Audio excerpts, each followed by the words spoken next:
तुम्ही बघत आहात प्रखर न्यूज. प्रत्येक क्षण, प्रत्येक घडामोड तुमच्या सोबत. आत्ताच्या ह्या घडीतली सर्वात मोठी बातमी बागलाण तालुक्यातल्या पिंपळदरमधून. पिंपळदरच्या डोंगराला मोठ्या प्रमाणात आग लागल्याची माहिती मिळत आहे. आत्ताच्या ह्या घडीतली सर्वात मोठी बातमी आहे. बागलाणच्या पिंपळदर येथील डोंगराला मोठ्या प्रमाणात आग लागली आहे.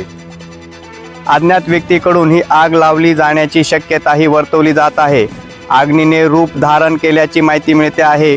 पिंपळदरच्या डोंगराला आग लागली आहे. आगीनं रूप धारण केल्याची माहिती मिळते आहे. आग विझवण्यासाठी वन विभागाचे कर्मचारी यांच्याकडून शर्थीचे प्रयत्न सुरू झाले आहेत. घटनास्थळी वन विभागाचे कर्मचारी वनपाल सुदाम पवार, रवींद्र सोनवणे, केदार सोनवणे, शरद सोनवणे, गणेश खैरनार, शरद खैरनार, अजय बोरसे, सागर बोरसे, मधु जाधव, किरण चव्हाण, चेतन जाधव हजर राहून आग विझवण्यासाठी शर्थीचे प्रयत्न करीत आहेत.